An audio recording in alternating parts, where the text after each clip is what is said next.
ये गाना आप ध्यान से सुनिए। हर युग में लुटती सीता नहीं।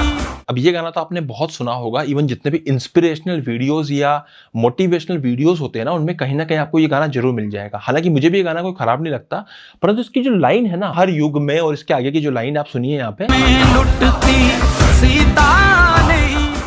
तो ये जो लाइन है ना, ये मुझे बड़ी अजीब लगी, क्योंकि मेरे को सुन के बड़ा अजीब लगा कि यार हर युग में आप कौन से युग की बात कर रहे हो इस गाने के अंदर। आप अगर द्वापर युग की बात कर रहे हो, आप अगर त्रेता युग की बात कर रहे हो, तो हाँ, तो त्रेता युग में सीता माता को रावण ने अपहरण कर लिया था, लेकिन उसका रिजल्ट ये था कि उस रावण की सोने की लंका को आग लगा दी हनुमान जी ने। उसका रिजल्ट ये था कि उस पूरी लंका को तबाह कर दिया, उसके राजा को मार दिया, उसके पूरे परिवार को युद्ध में मारने के बाद वहां से सीता माता को वापिस लेकर आया था। तो ये तो हमारे संस्कार है जो हमें बताते हैं कि किसी भी स्त्री के ऊपर अगर तुम इस प्रकार से गलत नजर डालोगे या फिर गलत प्रकार से देखने का प्रयास भी करोगे, तो हमारे संस्कार हमको क्या सिखाते हैं ना, वो वहां से हमको पता लगता है रामायण से। ये नहीं कि इसके ऊपर हमने एक लाइन बना दी, एक वीडियो बना दिया, और उस वीडियो के अंदर हम लोग खुद को विक्टिम बनाने का प्रयास कर रहे हैं कि देखो हम तो सालों से ये चीज झेल रहे हैं। कब झेली हम लोगों ने? अगर हम द्वापर युग की बात करते हैं, द्वापर युग में द्रौपदी को ह्यूमिलिएट करने का प्रयास किया गया, आप सभी लोग जानते हो, मैं उसको चर्चा का विषय अभी नहीं बनाऊंगा। परंतु उसके बाद क्या हुआ? उसके बाद ये हुआ, वो जो 100 भाई थे ना, जिनके भी हाथ द्रौपदी के वस्त्रों पे गए थे,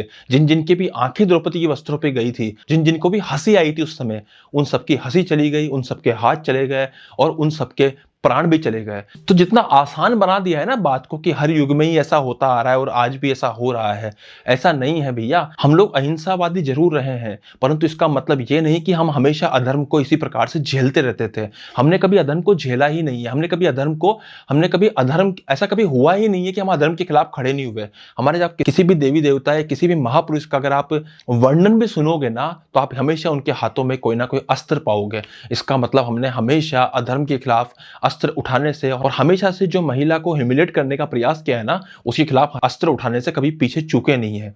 तो ये हमारी संस्कृति है और यही हमारी रियल संस्कृति है। धन्यवाद।